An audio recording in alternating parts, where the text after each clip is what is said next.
Welcome to the Heart Rate Variability Podcast, where we explore the exciting science behind heart rate variability.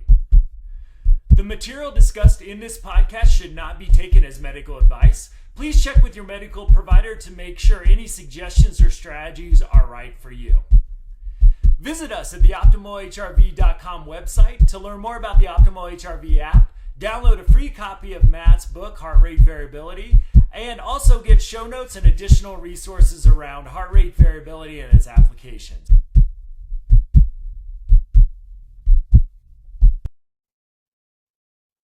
Welcome, friends, to the Heart Rate Variability Podcast. I am so excited today to have my good friend, colleague, Dr. Ina Khazan, here to talk about a subject we've actually had people reaching out for us to talk about. And Ina and I have tried to schedule this for months now. So I'm glad we actually found a time that works both for us to talk about resonance frequency breathing. And so Ina, welcome back to the show. It's been a couple months. I think our last one together was when we published the book. So just a reminder to folks, the Heartbeat of Business is still out there and selling copies. So always good to see when your sales, tick up here and there. So Ina, welcome to the show today. And since most of our audience are probably familiar with you and your work at this point, let's just jump into RF breathing. So I know, and I've shared with our audience probably a few dozen times at this point, I really believe this has changed my life. It's definitely changed my heart rate variability, and everything I know about HRV is that it's connected to so many things and I'm over dramatic, as you well know. So I'm going to say you introducing me to this topic and getting in my app has at least been a huge contributor to my all-time average going from about 40 to now over 80. There are some other things I contribute to that, but if I was looking for one thing I changed, it was integrating this into my mindfulness practice. So let's start out with the basics for our listener. RF breathing, what is it? All right. Well, first of all, thanks so much for having me back. I'm so glad that we got a chance to, finally schedule this conversation. And I am so impressed with your heart rate variability and the difference you've made for yourself with resonance frequency is amazing. We could all hope, to be a little bit like you. In that way, at least. I don't know if I'd encourage much else, but at least in that way. Well, that's a good way, right? That's one good way. So resonance frequency breathing. It's a optimal breathing rate that stimulates the heart rate to oscillate in ways that produce the highest heart rate oscillations, meaning that your heart rate goes up as much as possible with each breath in and goes down as much as possible with each breath out, which is heart rate variability, and that is what we want. And resonance frequency breathing is a way to train heart rate variability to produce these high oscillations at the time of practice. It's kind of like a workout for your nervous system, right? So, just like when you go to the gym and, lift some dumbbells and throw some kettlebells around, your muscles get stronger each time. And you don't need to keep those dumbbells and kettlebells around with you in order to keep your muscle strength, right? In order, so if you've been working out for a couple of months and a friend asks you to help them lift a couch, you are much better able to do that without anything special at that point. So that working out you've been doing, is doing its job in the background. So resonance frequency breathing does the same thing for your heart rate variability and your autonomic nervous system in general. So for your ability to regulate your activation, your ability to adapt to changes in your environment. So by doing a resonance frequency breathing, ideally 20 minutes a day, trains your nervous system to regulate itself better, so that when you encounter a challenge, your nervous system is already better at meeting that challenge. It's going to be easier for you to respond in healthier, more helpful ways without necessarily having to do anything special. So those 20 minutes a day where resonance frequency breathing drives maximum heart rate oscillations, it trains, it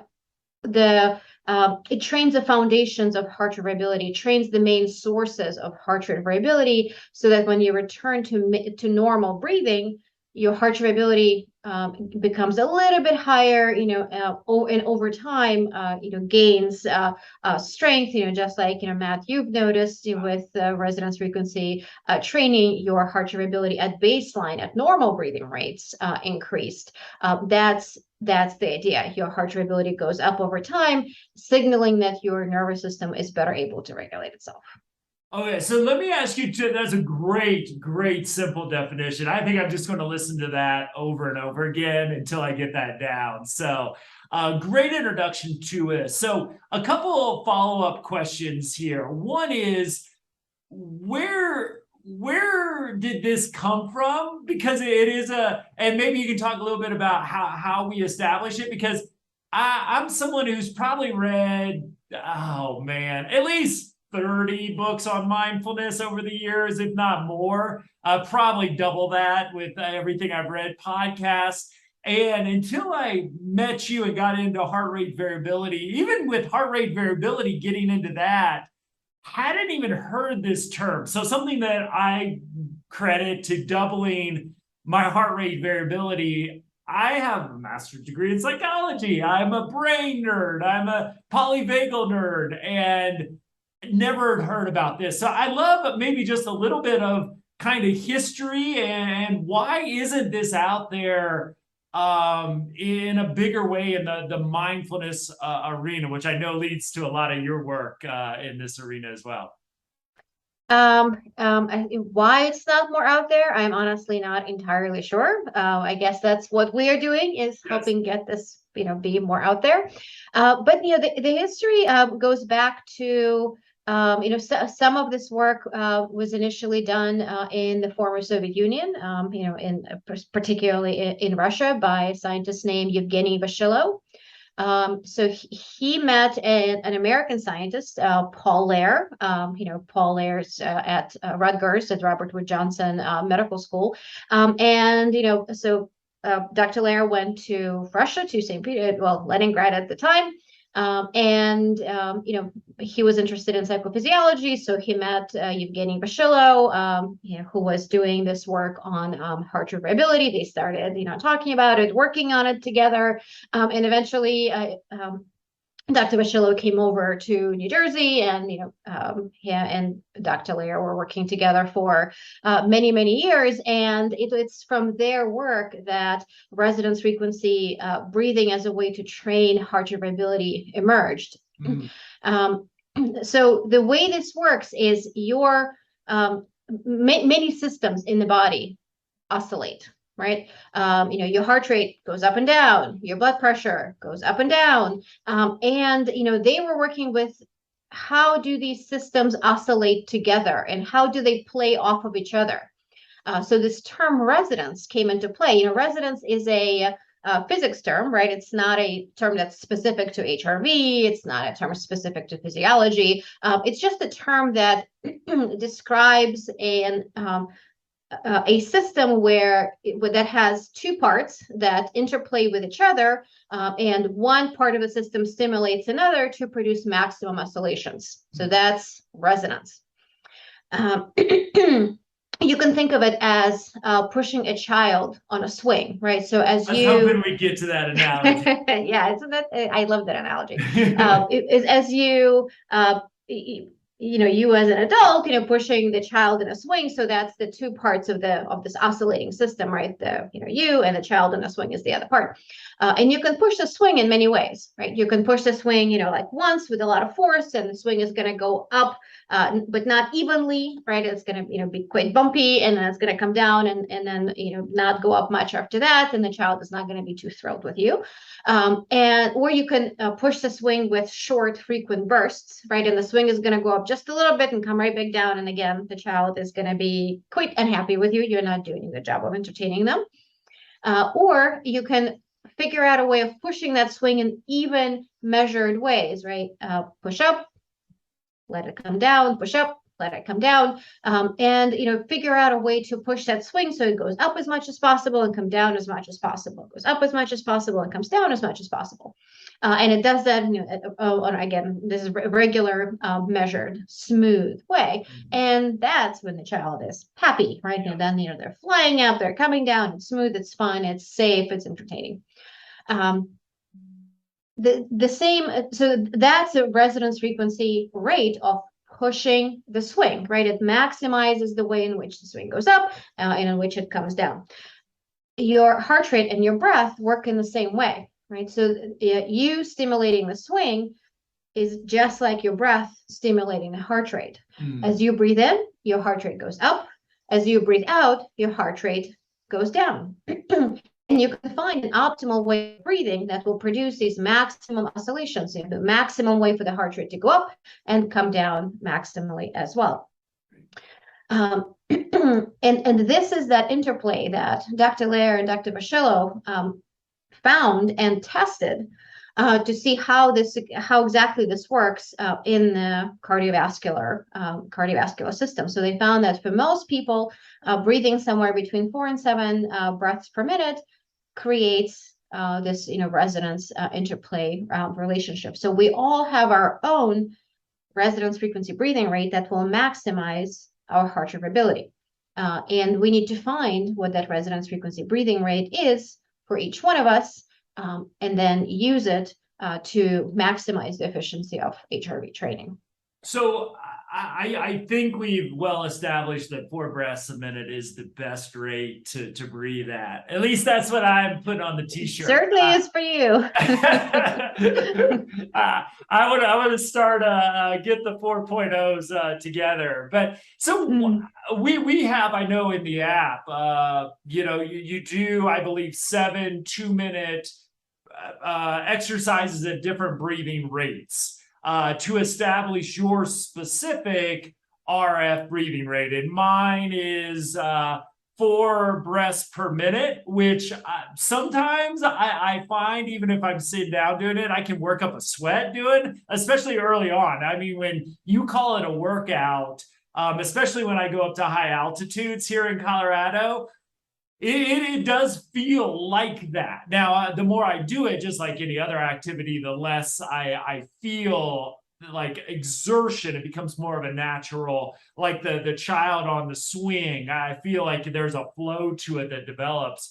But what are we looking for? So what is happening when I go through our assessment at 4.0 and for other people's maybe 7 breaths a minute, that this is good for Ina, this is good for Matt, and we all just shouldn't breathe at 6 breaths per minute, which is kind of standardized in the literature that I have seen before really diving into this. Yeah, so let me address the 6 breaths per minute. That is the breathing rate that kind of gets close enough for enough people that quite a few research studies, rather than determining everyone's resonance frequency breathing rate, would just have everybody breathe at 6 breaths per minute. And 6 breaths per minute is better than not pacing yourself. We're not breathing within that range at all, not doing any of this training. But there are a couple of studies that have shown that determining your actual resonance frequency breathing rate does produce more efficient results. Increases HRV a little bit more, reduces symptoms a bit more.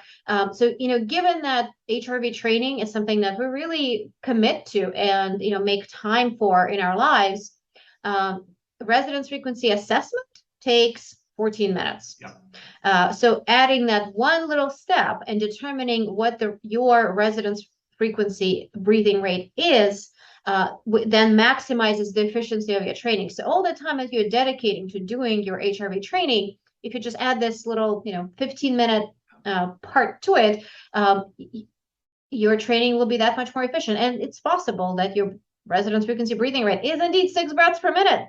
Yeah. Which will serve to confirm that you are getting the most out of that training. But there are certainly quite a few people for whom 6 breaths per minute is not exactly it, right? You're at 4. I'm normally at 5. There are people who are at 6.5, 5.5, 4.5, etc. I think it's very much worth it to determine your own unique resonance frequency breathing rate. It is also important. I'm glad you mentioned this idea of exertion, right? When you're slowing down your breath that much, right? Most people breathe 14, 15 breaths per minute at baseline. So slowing down to 7 breaths per minute or below is not necessarily natural. Right. And for some people, it can feel effortful. We do want the breath to be effortless. That does make a difference. Certainly makes it more pleasant, but also more efficient. So one thing I recommend for people to do prior to determining their resonance frequency breathing rate is first practice breathing at, say, 6 breaths per minute, just for the sake of learning how to slow down that much. So I don't want people breathing at 6 breaths per minute just all the time, right? Again, I do think that determining your RF breathing rate is incredibly important. But it is first important to learn how to slow down. For folks who jump into resonance frequency determination without becoming comfortable with slow breathing first, the assessment might not actually be as accurate because you may not be able to keep pace, right? If it's uncomfortable, you may not be able to actually, slow down to 4 breaths per minute. There are people who say, oh, I feel so much more comfortable breathing at 6 breaths per minute, but the data shows that that their resonance frequency is 4, right? So the question becomes, well, is this accurate? Should I be breathing at 6? The data most of the time is actually, if it's pointing you to 4, I would go with that. But it's really important to learn how to be comfortable. It is possible that your resonance frequency breathing rate is initially uncomfortable just because you're not used to breathing that way, but it is the one that's producing these maximal oscillations in your HRV. So spending a little time getting comfortable with low and slow breathing around 6 breaths per minute is, I really can't emphasize enough how important it is. And I know quite a few people have attempted to skip that step and just, get to the good stuff, figure out your RF breathing rate, but don't do it. Get comfortable with slow breathing first. Well, and I'd love our listeners, if they haven't, to go back to Dr. Dave and my episodes on nasal breathing too. I just of how we take in air and get air out can just add bonuses to this as we go through and really practice this breathing. And so, one thing, and I won't make this just about Matt's questions about his RF, but here in Colorado, we have a unique thing. And as a traveler, having sometimes traveling, I was in DC a couple weeks ago, and then I spent a lot of time up in Keystone, Colorado, which is about 10,000 feet. And obviously very different oxygen levels. And then I live sort of halfway between those at about 5,000, a little over 5,000 feet. So I believe I've learned from you that altitude really doesn't make that big of a difference. And that it's more of the rate that's important.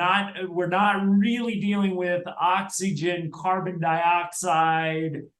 That's kind of a whole nother podcast, very important, but not really what we're doing with RF frequency. Am I in the ballpark with that? Yeah. So your resonance frequency breathing rate does not change. Let me expand on this a little bit. It does change for kids. Once a person reaches their final adult size, their resonance frequency breathing rate does not change. The only aspect that seems to influence our resonance frequency is how tall we are. That seems to be the only thing. And there is a correlation. Taller people tend to have lower resonance frequency breathing rates. So, Matt, you're at 4, you're certainly following that correlation nicely. It's not a perfect correlation. I have seen people whose resonance frequency is 4 and they're not like Matt. And I've seen people who are tall with higher resonance frequency, but there is generally a correlation. Let me also say that lower resonance frequency is no better than higher resonance frequency. It's just what it is. It's not a competition, even for you, Matt. Not a competition. It's just like it's just like what's your hair color? What's your eye color? What's your resonance frequency breathing rate? It's just what what breathing rate produces maximum oscillations of your body, and that's it. It doesn't change. You're not supposed to increase it or decrease it. It's just a characteristic that, that's yours. Okay. So if you have kids, their resonance frequency will change as they grow. So, and until probably the age of, I don't know, maybe 20 or so, you want to retest your resonance frequency every year. Kids' resonance frequency tends to be higher, maybe, like 6 to 10, depending on the age. Once they hit about 13, the resonance frequency becomes, that same as it is for adults, about 4 to 7, but it might still keep changing until that teenager, gets to their final adult size. So just something to keep in mind.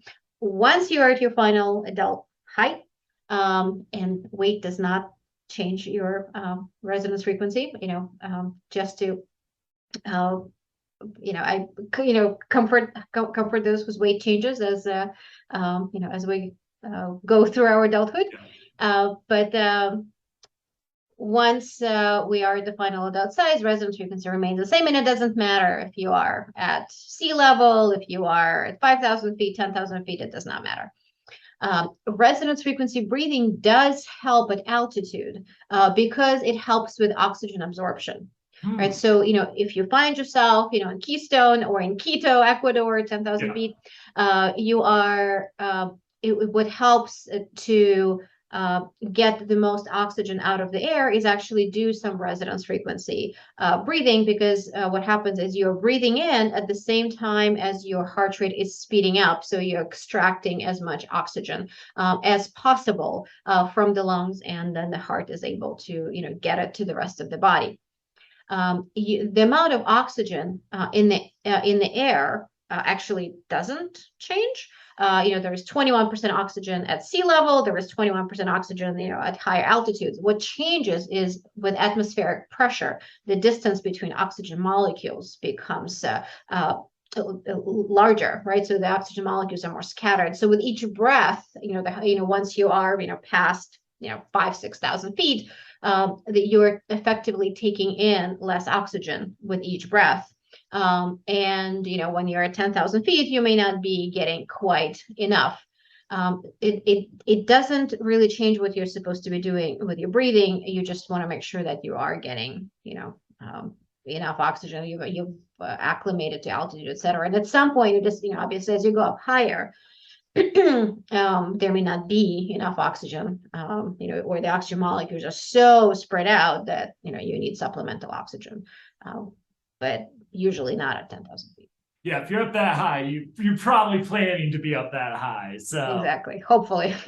So the other thing that I find interesting, and it was funny, it was Dave Janelle, who's been on our podcast, is where we were at the applied bio AP. AAPB, Association for Applied Psychophysiology and Biofeedback. Yeah, it's such a mouthful. I need to really memorize that, which you are currently president of, if I'm president-elect. President-elect. All right. So, we were huddling, and one of the things with our app, and I know we've got a really, really exciting upgrade coming out soon, and we'll hold off on that upgrade until it comes out, because I'm so excited about it, both with my own practice and to get it out to the world.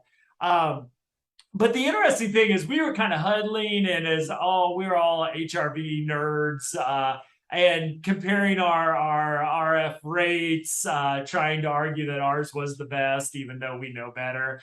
The one thing I thought was interesting that I hadn't paid attention to, because I sort of do this, my 20-minute really mindful practice in the morning. And I don't usually hook up to a biofeedback device, though I've started to do that a little bit more, because I do kind of a Tai Chi moving mindfulness meditation at RF frequency. And I just find that spectacular. Gets us my pre-work kind of warm up, pre-game kind of warm up for work. And then I do like 20 minutes at night while I watch TV, basically as bonus. It's like an extra credit project where you're not probably doing everything you need to do, but you just want to pick up some points along the way. One of the things that I got alerted to, I think was Dave, but Janelle was talking about it as well, is when we focused on the breathing, turning off the television and really focusing, doing a mindfulness with the biofeedback, we'll actually see more fluctuation in our heart rate. So, initially I kind of thought, well, I'm doing it. Focus isn't that important because I could do curls and watch TV at the same time in the gym. I don't think my biceps are getting any less of a workout. But we were all kind of seeing this thing. Well, when we're actually paying attention to only our breathing or a mindfulness activity playing in the background, we saw a lot more fluctuation. Then I went home and tried it. And I'm like, oh, wow, this is really cool stuff. So what do you have any idea what's going on here and why mental focus improves the variability during a RF frequency breathing practice? Yeah, I do think we need a little more research to pinpoint exactly what's going on. So I will give you some educated guesses. I think partly it just maybe that we're actually better able to follow the resonance frequency breathing rate when our full attention is on it, right? I think that's sort of the simplest explanation. If part of your brain is focused on something else, you're probably not following your resonance frequency breathing rate, even if you have a pacer in front of you, not following it as accurately. So that's one. Two, what's driving these oscillations, the ups and downs of the heart rate, the accelerations and decelerations, is your vagal nerve, which is one of the cranial, it's the 10th cranial nerve that's comprises most of our parasympathetic nervous system. And the vagal nerve has, projections obviously into the body, and it has projections into the brain. So when, heart variability training stimulates the vagal nerve, so I suspect, and we do know that there is an association between more mindful states and an increase in heart rate variability. So I suspect that what's happening when you're more focused and you're engaging the parts of the brain that are also helping to engage the vagal nerve and further stimulate the heart rate oscillation. So I think you're getting just more bang for your buck by engaging both the mind and the body. Fascinating. It makes total sense too with what we know about the vagal nerve. So the final piece here that I kind of want to touch on a little bit, because I know I've got the world's expert on this question on the podcast with me today, is I need a new analogy here. So if you can help me with that, that would be great. But having integrate RF frequency into my mindfulness practice, the best, and I love my analogies, as our listeners will know. So I always have to find an analogy or I don't understand the world. So I've used this analogy of basically integrating RF frequency breathing or RF breathing into my morning mindfulness practice is like mindfulness on steroids without any of the bad stuff. It was just like this supplement. I mean, I'm sure a lot of our listeners know the tremendous research behind, different forms of meditation out there, mindfulness activities, things like yoga, Tai Chi, loving kindness. There's all this research into these various techniques. I felt like as somebody who does moving meditation, that RF just is just like steroids. It's like I said, I haven't come up with a better analogy. So I would just love to get your one. If you have a better analogy for me, I'd love to hear it. But two, I just bring us with this connection. Give the title of your book, which was just a huge resource for me to bring these two together. And I think brilliant piece of work that we need out there in the world in a very important way right now. But just the overlap as your work has done, bringing RF breathing into, more traditional mindfulness practices. I kind of like mindfulness and steroids with all the bad Okay, stuff. I get it. It works. People get it. It's just Yeah, don't take steroids. right.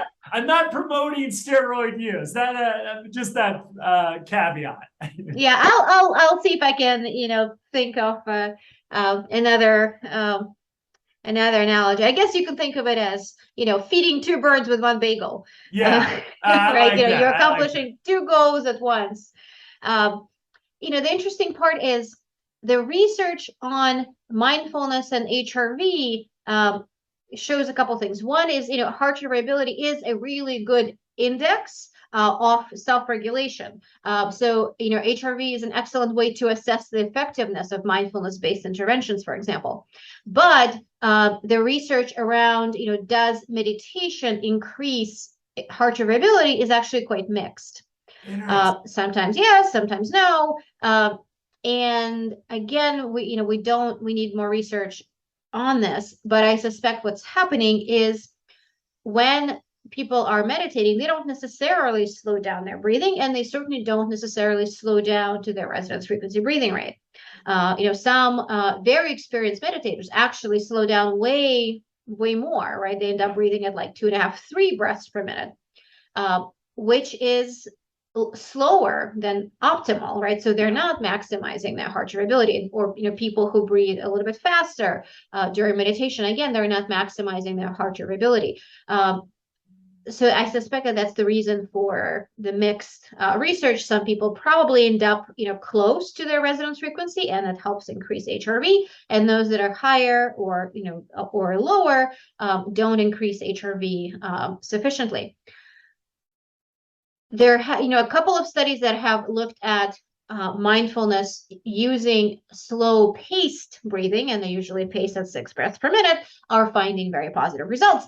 And I suspect that that's exactly why, that they're pairing, they're pairing two of these really powerful interventions together. So we really do need more research, to see how the combination of the two works compared to, each one of them separately.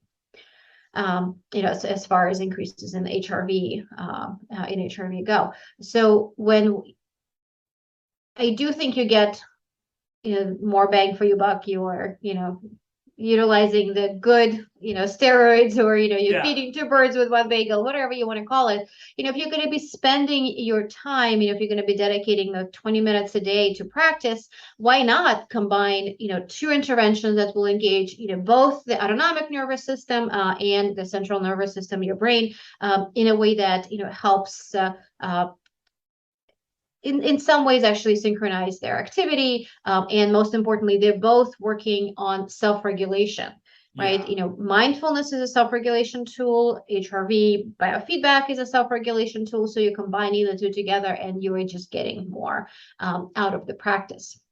Interesting. So almost maybe like in the swing analogy, which I love, is like the 6 breaths per minute that's usually integrated in these studies might not be the optimal, but it's going to create a happier child than if you're not paying, if you're just kind of all over the place. So Exactly. yeah, you're still you're getting there. You're going to make the kid happy. Some will be like perfectly in bliss because 6 is close enough or at your RF. But somebody like me with a 4, I could make a small adjustment to make that child even happier and get more benefits out of the practice. That's exactly right. It's a fairly small adjustment that can make a really big difference. Awesome. Well, let me get you out on this kind of future thinking question. Is like I said, somebody who's been. I think I read my first mindfulness book. My grandfather gave me something when I was like in 4th grade, and I've been fascinated with it ever since. And then got over being bad at it, and have practiced it consistently for 15 years. Never came across this until I started to learn about picking up your book. Was the first time I really learned about this and started to think about this clinically as a mental health professional. And like, holy heck, like one of the reasons I reached out to you initially was like, how do I get this on folks' trauma, homeless, like how do I get this to populations who maybe we think about mindfulness a little bit, but folks that really need to maximize any recovery time. So I just love for just to look into the future is something that I think with technology, where I think one of the reasons I may have not have heard about it is if most of the history of RF breathing, I'd have to probably get hooked up to a very expensive machine to get my RF breathing rate. So I just love to ask you a question is now, with our app at $5 a month, with 14 minutes, with a fairly inexpensive, monitor on. So very, very, you'd probably pay for 2 years of our app, just what it would take to initially establish it historically. What is sort of your hope for this as a leader in this field who's written, again, tremendous books on this subject, speaks so eloquently about it? Where do you hope that the power of this goes in the future? Oh, I certainly hope it goes to being available to every single human being out there. Because if you really think about it, it's fairly simple. Mm-hmm. And we found a way to make this be inexpensive, right? Between modern technology and some of the a lot of the work put into the app, this is now available to anyone who is interested. Yeah. Time investment is on the one hand fairly minimal, 20 minutes a day. It can feel like, wait a minute, I don't have 20 minutes a day, so it certainly is a time investment, but in the grand scheme of things, it's not a huge time commitment. It's very possible to integrate this gradually into your life, and I really do hope that everybody takes advantage of this. This is not just for people who have issues, although I guess since every single person out there has issues, I guess it is for everybody who has issues. The point is, this is not necessarily to work with a particular problem. HRV training is a really powerful way to work with trauma and with chronic illnesses and depression, anxiety, etc. But it's also just a really good way to improve our lives. It's a really good way to improve our well-being. So I really do hope that everybody gets a hold of this, because who can't get better at self-regulation, right? Who couldn't benefit from responding in healthier, more helpful ways to stressors coming our way, right? There isn't a single person out there who doesn't wish to respond in a more helpful way, at least some of the time. So I really hope that folks pick up a HRV monitor, get our app, and get started with this training. All of this process is described in a lot of detail in my book, By Feedback and Mindfulness in Everyday Life, and we walk you through this step by step in the app. Optimal HRV is the only app out there that will walk you through in this very concrete, easy to understand way for how to get your resonance frequency breathing rate. You learn how to breathe slowly first, as I mentioned. That's quite important. And Optimal actually provides a way for you to do that. Just experimenting with different pacers and getting comfortable. And then getting to your resonance frequency determination, where you breathe at 2 minutes at 7 breaths per minute, 6.5, 6, 5.5, 5, 4, and no, 5, 5, 4.5, and 4. So 14 minutes. There is a little bit of a break between each one, to if you need a break between the different breathing rates, but you go through them in this order, and at the end the algorithm spits out, this is your ideal breathing rate. The app is looking at several determinants of ideal breathing rate, and tells you which of these breathing rates produces that for you, and then you can use that resonance frequency breathing rate, or your ideal breathing rate, in your subsequent HRV training. So it's not simple, in a sense that you do need to dedicate some time, and you do need to commit to doing this. but it's not complicated otherwise. And the app really does make it as easy as possible. You can then, once you have your resonance frequency breathing rate, you can integrate it into your mindfulness and self-compassion practices, and get on your way to improving self-regulation, improving well-being, and just being healthier and happier.